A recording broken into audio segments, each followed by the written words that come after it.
আল্লাহর ওয়াস্তে আলেম হয়ে সেকুলারদের ব্যবহৃত টিস্যু হতে যায় না।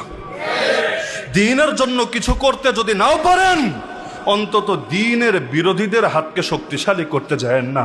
না হলে আপনারা চলে যাবেন, ইতিহাস লিখবে কিছু মীর জাফর, কিছু মীর সাদেক, তারা যুগে যুগে এভাবেই বিভ্রান্ত করেছিল জাতিকে।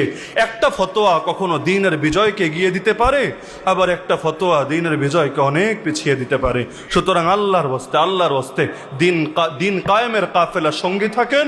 তাও যদি না পারেন, অন্তত পথে কাটা বিছায়েন না। তাও তো আল্লাহকে বলতে পারবেন, আল্লাহ আমি দুর্বল, কিছু করতে পারি নাই, কিন্তু ক্ষতি অন্তত করি নাই, তাও আলহামদুলিল্লাহ। তো সুতরাং এটাই আমার আখেরি বার্তা।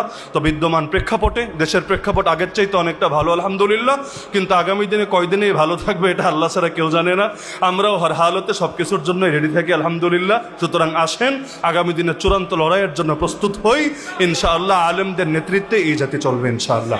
তাহলে আমাদের সকলের প্রেরণা হোক এটা, নাহনুল্লাযীনা বায়াউ মুহাম্মাদা আলাল জিহাদি মা বাকিনা আবাদা।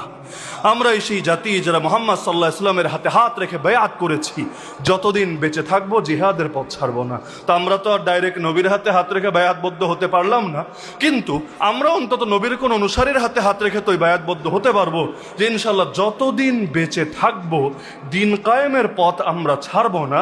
এতে যদি খালেদ বিন ওয়ালিদ হওয়া লাগে তাও হব, যদি বেলালে হাবশি হওয়া লাগে তাও হব, যদি তয়েফের মতো মাইরি খাওয়া লাগে তাও আলহামদুলিল্লাহ, আর যদি বদরের মতো কখনো দেওয়া লাগে তাও আলহামদুলিল্লাহ।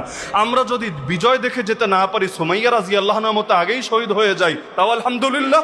আর যদি আবু হুরায়রা রাদিয়াল্লাহু আনহুর মতো এমন জীবন পাই যে একসময় ক্ষুধার জালে অজ্ঞান হয়ে পড়ে থাকতো, আর পরের জীবনে নাক মুছতো যেই রুমাল দিয়ে সেটাও রেশমের তৈরি রুমাল ছিল, তাও আলহামদুলিল্লাহ। সব হালতে আলহামদুলিল্লাহ। তো দ্বীনের সঙ্গে কোনো কম্প্রোমাইজ করতে আমরা রাজি না। আল্লাহ সবাইকে তৌফিক দান করুন। যারা কষ্ট করে স্বল্প সময়ের প্রস্তুতিতে আজকের এই আয়োজনকে সার্থক করেছেন, আল্লাহ সবাইকে উত্তম বিনিময় দান করুন। আর এই বগুড়া জেলা উলামা মাশায়েখ পরিষদকে আল্লাহ তাআলা তাদের চূড়ান্ত সফলতা সর্বোচ্চ স্তরে উপনীত হওয়ার তৌফিক দান করুন। আমিন। ওয়া আখিরু দাওয়ানা আনিল হামদুলিল্লাহি রাব্বিল